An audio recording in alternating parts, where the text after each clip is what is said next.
Hello everyone, स्वागत है आपका एक और नए सेशन के अंदर। तो बच्चों, चैप्टर चल रहा है हमारा डायरेक्टिंग। बड़ा ही मजेदार चैप्टर है और चैप्टर में अभी तक हम 3 क्लासेस ऑलरेडी कर चुके हैं। और 3 क्लासेस के अंदर बच्चों अभी तक हमने क्या क्या पढ़ लिया है कि डायरेक्टिंग का मीनिंग क्या होता है। मतलब किसी भी तरीके से हम अपने लोगों को, अपने एम्प्लॉयज को काउंसिल कर रहे हैं, कोच कर रहे हैं, मोटिवेट कर रहे हैं, कम्युनिकेट कर रहे हैं, लीड कर रहे हैं, इंस्ट्रक्ट कर रहे हैं, उसको हम डायरेक्टिंग बोलते हैं, जिससे वो गोल्स को अचीव कर पाए। कैरेक्टरिस्टिक्स ऑफ डायरेक्टिंग देख ली थी हमने। टप का याद आया? टप का याद था नहीं? टकला, टकला।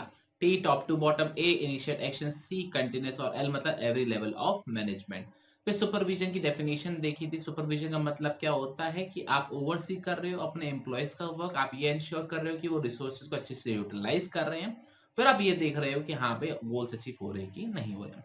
फिर हमने देखा था मोटिवेशन का मतलब क्या होता है। मोटिवेशन का मतलब था स्टिमुलेट करना लोगों को, जिससे गोल अचीव करने के लिए काम करें। इसके अंदर मेनली हमने 3 वर्ड सीखे थे। एक मोटिव क्या होता है, इनर स्टेट होती है जो आपको एनर्जाइज, एक्टिवेट करती है, मूव करती है, जिससे आप वो टारगेट को अचीव करने के लिए काम करो। मोटिवेशन का मतलब हमको पता लग ही गया, लोगों को एक्साइट करना कि वो टारगेट्स को अचीव करने के लिए काम करें।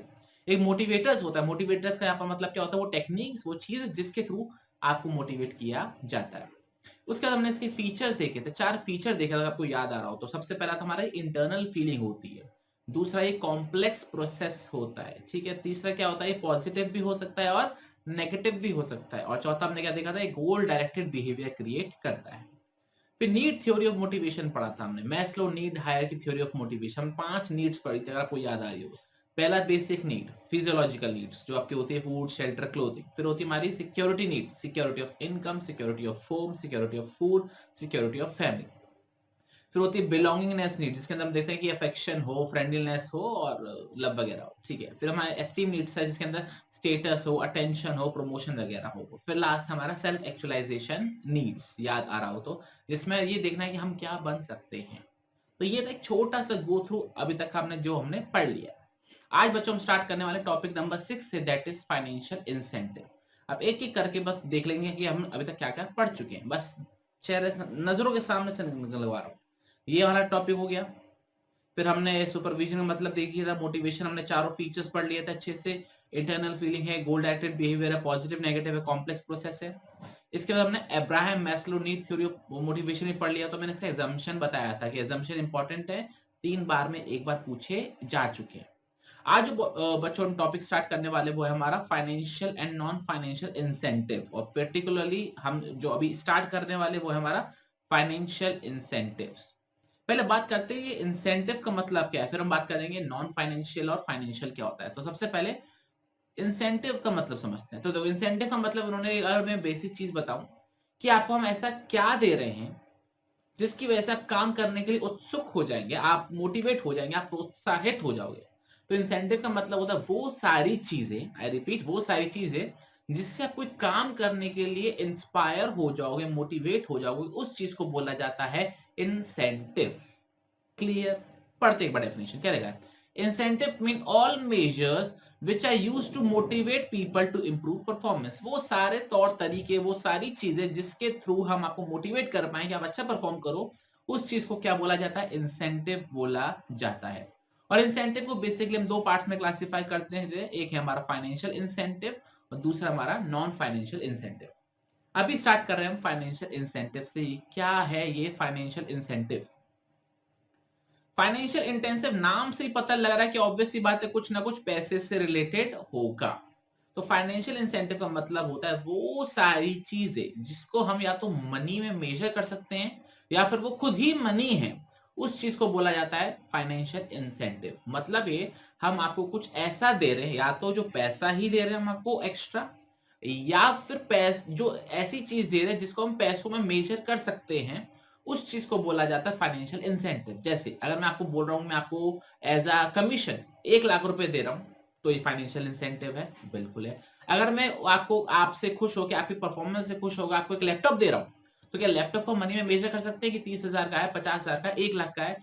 मेजर कर सकते हैं ना। तो ये भी एक फाइनेंशियल इंसेंटिव कहलाएगा। कहने का मतलब ये, या तो मॉनेटरी टर्म्स में दे रहे हो या फिर कोई ऐसी चीज जिसको हम मनी में मेजर कर सकते हैं, ऐसे इंसेंटिव को फाइनेंशियल इंसेंटिव बोला जाता है।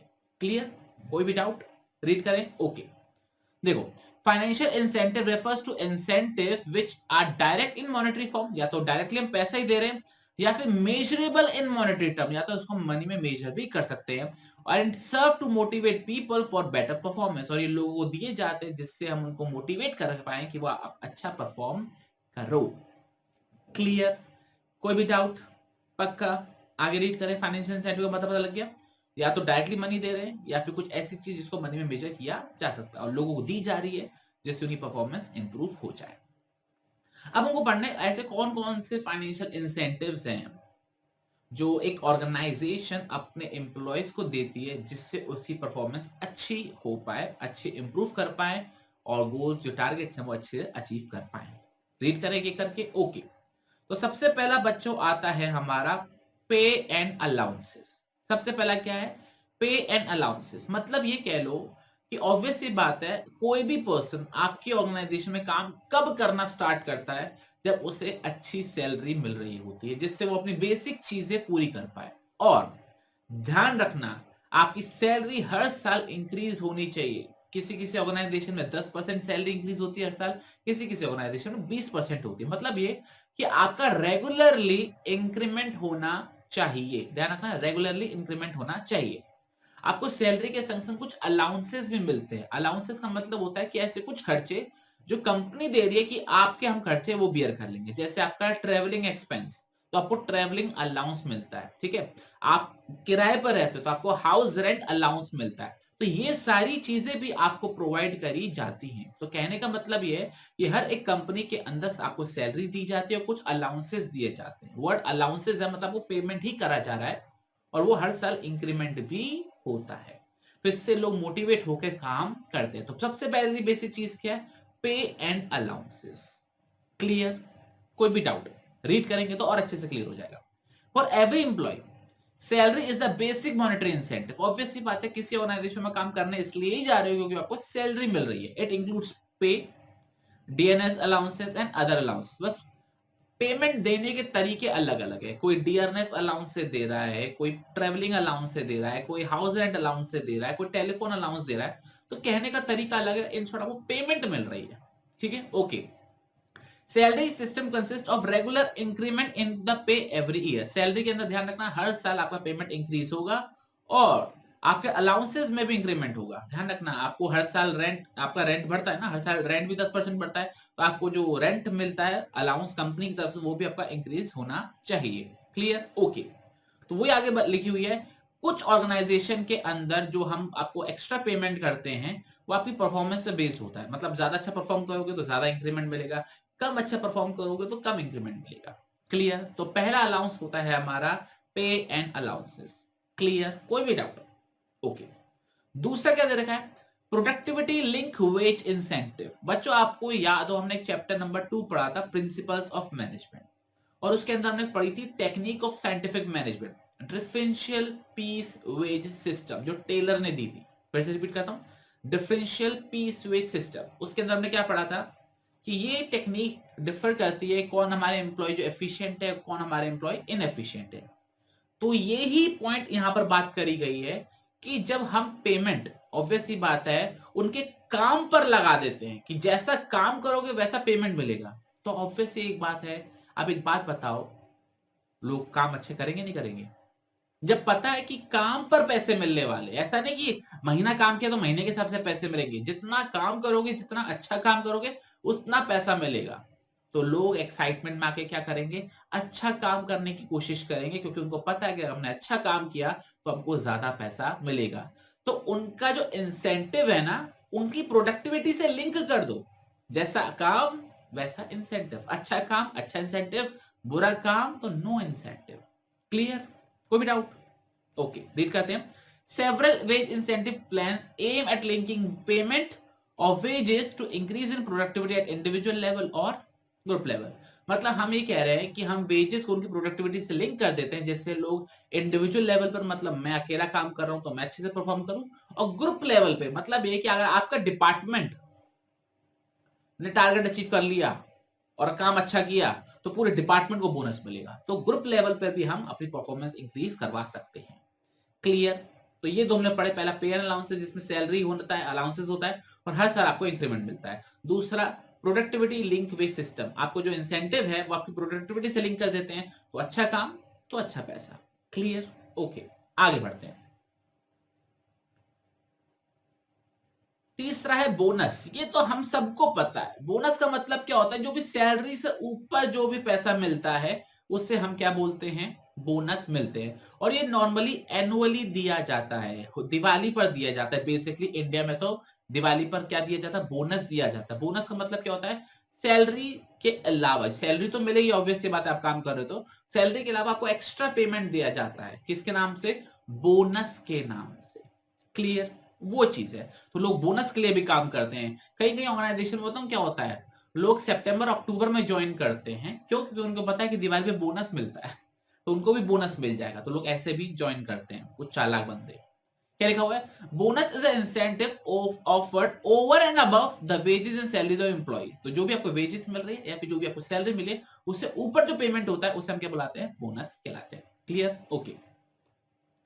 अगला पॉइंट है प्रॉफिट शेयरिंग। ये इंपॉर्टेंट है।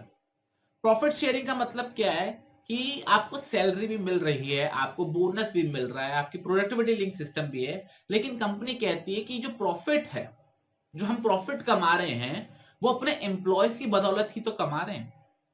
तो कुछ ऑर्गेनाइजेशन क्या करती हैं, प्रॉफिट का एक हिस्सा, लेट्स सपोज 5% या 10%, मतलब ये कि लेट सपोज हमने 1 करोड़ कमाया, तो 1 करोड़ का 5% कितना होता है, 5 लाख। हम 5 लाख एम्प्लॉयज के बीच में डिस्ट्रीब्यूट कर देंगे, तो हम प्रॉफिट शेयर कर रहे हैं। ठीक है? कई कई ऑर्गेनाइजेशन में जाओ आप, बड़ी ऑर्गेनाइजेशन छोड़ो, छोटी ऑर्गेनाइजेशन को पकड़ो आप, जैसे आपकी कोई कपड़े का सेल्स शोरूम है, ठीक है, वहां पर क्या होता है, वहां पर हम अपने सेल्समैन से बोलते हैं, जो जितनी सेल्स कराएगा, जो जितना प्रॉफिट कराएगा, हम उसमें से उसको हिस्सा देंगे। मतलब ये अगर आपने 10,000 की सेल कराई, तो हम आपको 200 रुपए देंगे, 2% देंगे। ठीक है ना? आपने अगर 1 लाख की सेल कराई, तो हम आपको 2,000 देंगे। तो इससे क्या होता है, वो ज्यादा मोटिवेट होता है काम करने के लिए। क्यों? क्योंकि कंपनी ज्यादा प्रॉफिट कमाएगी, हमारा दुकानदार ज्यादा प्रॉफिट कमाएगा, तो हमको भी ज्यादा पैसा मिलेगा। और इससे एक चीज और होती है, उनको एक कॉन्फिडेंस रहता है कि हाँ भी सैलरी तो हमको मिल रही है, हमको प्रॉफिट में भी हिस्सा मिलता है। क्लियर? रीड करें? Okay. Profit sharing meant to provide a share to employees in the profit of the organisation. जो भी कंपनी प्रॉफिट कमा रही है, लेट सपोज 1 करोड़ बोला हमने, तो 5 लाख दे दिए, एम्प्लॉइज में डिस्ट्रीब्यूट कर दिए। किसी ऑर्गेनाइजेशन में 10% होता है, तो 1 करोड़ का 10%, 10 लाख एम्प्लॉइज के बीच में डिस्ट्रीब्यूट कर दिया, हर एक को 10,000 20,000 मिल रहा है एनुअली, तो उनको भी मोटिवेशन मिलता है। This serves to motivate the employee to improve their performance and contributes to increase in profits. Clear? Okay. अगला क्या है बच्चों, फिफ्थ पॉइंट, रिटायरमेंट बेनिफिट्स। बड़ा ही सिंपल है। क्या है रिटायरमेंट बेनिफिट्स का मतलब, क्या होता है कि जब आप किसी ऑर्गेनाइजेशन में काम करते हो, तो ऑब्वियस सी बात है, आप ये तो सोचते नहीं हो कि मैं 2 दिन बाद छोड़ दूंगा, 4 दिन बाद छोड़ दूंगा। और खासकर गवर्नमेंट ऑर्गेनाइजेशन में काम करते हो, तो आप तो कहते हो कि भैया हम लंबे टाइम तक यहाँ पर काम करेंगे और कहीं भी हमको शिफ्ट करने की या चेंज करने की जरूरत नहीं पड़ेगी। तो ऐसे केस में देखते हो कि एट अ सर्टेन एज, आप 10 साल बाद, 20 साल बाद, 30 साल बाद कभी ना कभी तो जॉब छोड़ोगे, कभी ना कभी तो आप रिटायर होगे उस पोस्ट से। तो उस केस में क्या होता है कि आपको रिटायरमेंट पे क्या मिलेगा, तो ये भी एक इंपॉर्टेंट फैक्टर रहता है। तो रिटायरमेंट में आपको काफी सारी चीजें दी जाती हैं। क्या क्या दी जाती है, एक बार एग्जांपल में रीड कर लेते हैं। जैसे प्रोविडेंट फंड, आपने एक वर्ड सुना होगा कि ये सैलरी कट कटा के हाथ में आती है। वैसे मेरी सैलरी 1 लाख रुपए, लेकिन बैंक में मेरे पास 95,000 आती है। सैलरी मेरी 30,000 है, लेकिन हाथ में मेरे 27,000 आती है। कुछ पैसा कट जाता है, बोलते नहीं कुछ पैसा कट जाता है, तो उस पैसे में कुछ पैसा कटता है, तो उसमें एक पैसा होता है प्रोविडेंट फंड के नाम से। तो प्रोविडेंट फंड क्या होता है, आपकी सैलरी से कुछ पोर्शन काट दिया जाता है और आपके नाम पर ही हम एक अकाउंट में जमा करा देते हैं, और उस अकाउंट का नाम होता है प्रोविडेंट फंड। और at the time of retirement ये पैसा आपको दिया जाता है। क्लियर? ओके। दूसरा होता है पेंशन। पेंशन का मतलब हमको पता ही है कि हर महीने कुछ ना कुछ इनकम आती है, सरकार हमको पेमेंट देती है, और इससे हम अपना घर चलाते हैं, जो बड़े बूढ़े लोग होते हैं। ग्रेचुटी, ग्रेचुटी का मतलब क्या होता है कि एक लमसम अमाउंट आपको दी जा रही है एट द रिटायरमेंट। ठीक है? जैसे मान के चलो आपने किसी ऑर्गेनाइजेशन में 5 साल बाद जॉब छोड़ी, 10 साल बाद छोड़ी, 20 साल बाद छोड़ी, तो आपको as a gratitude, as a thanks, वो आपको एक लमसम अमाउंट देते हैं एज अ थैंक्स गिवन, कि आपने इतनी मेहनत करी, हमारे ऑर्गेनाइजेशन में काम किया इतने साल, तो हमारी तरफ से एक छोटा सा तोहफा। तो ये दिया जाता है आपको रिटायरमेंट बेनिफिट्स के अंदर। तो ये रिटायरमेंट जो बेनिफिट्स होते हैं, ये हमारे एम्प्लॉयज को फाइनेंशियल सिक्योरिटी देते हैं कि हाँ भाई, हम जब रिटायर होंगे तब हमारे पास इतना सारा पैसा हमको मिलेगा, तो वो और भी ज्यादा अच्छे से काम करने की सोचते हैं। क्लियर? एक बार रीड करते हैं। Several retirement benefits such as provident fund, pension, gratuity provide financial security to employee after their retirement. ठीक है? This act as an incentive when they are service in the organization. Simple. Clear? Okay. 6 point क्या दे रखा है, read करते हैं। को partnership and stock option. आजकल सबसे ज्यादा यही चल रहा है। आई रिपीट, आजकल सबसे ज्यादा यही चल रहा है, को पार्टनरशिप और स्टॉक ऑप्शन। एग्जांपल देता हूं। पता हूं क्या होता है, आप जब एक नया नया इंजीनियर ग्रेजुएट होता है तो कहते हैं उसका 50 लाख का पैकेज लगा हुआ है, उसका 30 लाख का पैकेज लगा हुआ है, उसका 35 लाख का पैकेज लगा हुआ है। तो हमें ना फटाफट से कैलकुलेट करते हैं कि लेट सपोज उसका 36 लाख का पैकेज है, ठीक है? तो हम करते हैं डिवाइड बाय 12, उसको महीने के 3 लाख रुपए मिल रहे हैं। ओ माय गॉड, ऐसी कौन सी जॉब कर रहा है भाई? कहता है नहीं भाई, मेरा पैकेज 36 लाख का है, 36 लाख का है, लेकिन मेरे को कैश 1 लाख ही मिलता है, मुझे कैश 1 लाख ही मिलता है। तो कहते हैं फिर तो तेरा पैकेज 12 लाख का नहीं हुआ। कहता नहीं, मेरा पैकेज 36 लाख का है, पर मुझे कैश 12 लाख ही मिलते हैं, बाकी 24 लाख के मुझे स्टॉक मिलते हैं। सर नहीं समझ में आया, बताता हूं। होता क्या है, जो नए नए स्टार्टअप्स आते हैं ना, वो एम्प्लॉयज को लालच देते हैं। क्या लालच देते हैं कि देखो ऐसा ना, हमारा ऑर्गेनाइजेशन आगे चल के बहुत बड़ा बनने वाला है, फिर हम इसको शेयर मार्केट में लेके जाएंगे, शेयर्स को खरीदे बेचेंगे। तो हम क्या करेंगे, अभी आपको पैकेज बहुत बड़ा देंगे, जिसमें कैश तो आपको इतना मिलेगा, बाकी हम आपको कंपनी की ओनरशिप देंगे, और जो शेयर्स होंगे वो भी सस्ते में देंगे। मार्केट में मान के चलोगे कोई शेयर 100 रुपए का मिलता है, तो हम आपको 60 रुपए का देंगे। तो वो आपको देते हैं स्टॉक ऑप्शन, मतलब आप कंपनी के शेयर्स खरीद सकते हो। आपको ऑप्शन दिया जा रहा है, कंपनी के शेयर सस्ते दामों पे खरीद सकते हो। हम आपको ऐसे ही दे देंगे, स्टॉक दे देंगे, क्योंकि आप हमारे लिए मेहनत कर रहे हो। ये चीज समझ में आ रही है? मतलब इन शॉर्ट, हम आपको कुछ शेयर्स देके क्या बना रहे हैं, एक ओनर बना रहे हैं, आपको एक ओनरशिप का फीलिंग दे रहे हैं कि हाँ भाई मैं भी कंपनी का क्या हूं, ओनर हूं। क्योंकि हम सबको बताया share holders are the owners of the company, पढ़ा है ना हम सबने? हाँ, share holder are the owners of the company. तो ऐसे केस में हम क्या कर रहे हैं, उनको ओनरशिप दे रहे हैं, तो उनको ओनरशिप वाली फीलिंग आती है, प्लस मार्केट प्राइस से सस्ते पे देते हैं, तो उनको सस्ते में ज्यादा बेनिफिट मिल रहा है, ओनर बन रहे हैं। तो वो कहते हैं हम तो मालिक है ऑर्गेनाइजेशन के, हमको और भी अच्छे से काम करना चाहिए। क्लियर? तो उनको हम पार्टनरशिप ऑफर कर रहे हैं, या कह लो स्टॉक दे रहे हैं, जिससे उनको ओनर ना देते हैं। और ऑब्वियस सी बात है, कौन सा ऐसा मालिक है जो अपनी ऑर्गेनाइजेशन में काम नहीं करता, या जो अपना 100% नहीं देता? क्लियर? ओके, रीड करते हैं। Under this incentive scheme, employees are offered company share at a set price which is lower than the market price. मतलब मार्केट प्राइस में शेयर की जो प्राइस चल रही है उससे सस्ते में देते हैं। जैसे 100 रुपए चल रही है तो 80 में दे देंगे, 60 में दे देंगे। समटाइम्स मैनेजमेंट में allot shares in line of various incentive payable in cash. मतलब ये कैश के बदले में भी कभी कभार, या कैश के साथ साथ भी हम as a bonus, as a incentive company के शेयर भी दे देते हैं। इससे होता क्या है, the allotment of shares create a feeling of ownership towards the employees. मतलब एम्प्लॉयज भी सोचते हैं कि हाँ भाई हम तो कंपनी के क्या हैं, ओनर हैं, and make them to contribute for the growth of the organisation. ऐसे हम कंपनी की ऑर्गेनाइजेशन ग्रोथ पे काम करते हैं क्योंकि हम मालिक हैं। क्लियर? ओके। और बच्चों लास्ट जो फाइनेंशियल इंसेंटिव है वो क्या दे रखा है, वो है परक्यूजिट्स। परक्यूजिट्स का मतलब नाम है ना पर्क्स, नाम जो ना पर्क्स, पर्क्स का मतलब होता है एडिशनल बेनिफिट्स। जब आप किसी कंपनी की एक अच्छी पोजीशन पे जाते हो ना, तो आपको घर भी मिला, घर देते हैं आपको, आपको एक गाड़ी देते हैं, आपको फोन देते हैं, आपको लैपटॉप देते हैं, आपका मेडिकल इंश्योरेंस कराते हैं, आपका इंटरनेट का खर्चा उठाते हैं, ये आपको सैलरी से अलग मिल रहा है सारी चीजें। तो ये क्या है, परक्यूजिट्स हैं, या इनको फ्रिंज बेनिफिट्स बोला जाता है, एडिशनल बेनिफिट्स दिया जाता है जो सैलरी से आपको अलग दिए जाते हैं। जैसे कार का खर्चा देते हैं आपको, घर का खर्चा देते हैं, मेडिकल एड देते हैं, आपके बच्चों का एजुकेशन का खर्चा उठाया जाता है, ये सब सैलरी से ऊपर दिया जाता है। इसको बोला जाता है परक्यूजिट। तो कुछ ऑर्गेनाइजेशन में जो आप नॉर्मली जब आप ऊंची वाली पोजीशन पर आते हो, मिडिल लेवल या टॉप लेवल पर आते हो, तब ये सारी चीजें आपको प्रोवाइड करी जाती है। क्लियर? ओके। तो लिखा हुआ ना, in many companies perquisites and fringe benefits are offered such as car allowance, housing, medical, education to children. This help the motivation to the employees and managers. Clear? Okay. तो बच्चों ये थे हमारे financial incentive. एक बार फटाफट से go through कर लेते हैं, हमने कौन कौन से पढ़े। पहला हमने पढ़ा पे एंड अलाउंसेस। पहले फाइनेंशियल इंसेंटिव का मतलब क्या होता है, वो इंसेंटिव जो डायरेक्टली मनी फॉर्म में है या फिर मनी में मेजर किए जा सकते हैं, उसे हम फाइनेंशियल इंसेंटिव बोलते हैं, जो लोगों को ऑफर किए जाते हैं जिससे वो काम अच्छा करे। पहले हमारा पे एंड अलाउंसेस, अच्छी सैलरी, अच्छे अलाउंसेस मिले, हर साल इंक्रीमेंट हो। दूसरा प्रोडक्टिविटी लिंक विच इंसेंटिव, आपका जो इंसेंटिव है आपके उससे लिंक कर दिया जाए, प्रोडक्टिविटी से लिंक कर दी जाए तो आप ज्यादा मोटिवेट होकर काम करने के लिए। ओके, इसका बोनस देख लिया, एडिशनल जो सैलरी से ऊपर मिलता है उसे बोनस बुलाते हैं। प्रॉफिट शेयरिंग मतलब प्रॉफिट का हिस्सा बांट दोगे आप एम्प्लॉयज के बीच में तो वो खुश हो जाएंगे, ज्यादा अच्छे से काम करेंगे। रिटायरमेंट बेनिफिट्स मिलेगा, जैसे प्रोविडेंट फंड हो गया, आपका ग्रेचुइटी हो गया, आपका पेंशन हो गया, आपको फाइनेंशियल सिक्योरिटी देते हैं कि at the time of retirement आपको अच्छा खासा पैसा मिलेगा। को पार्टनरशिप और स्टॉक ऑप्शन का मतलब क्या, आपको कंपनी के जो शेयर्स हैं वो सस्ते दामों पर मिलेंगे, मार्केट से सस्ते दामों पर मिलेंगे, और उससे आपको ओनरशिप फील आएगी, आप मालिक हो कंपनी के और अच्छे से काम करोगे।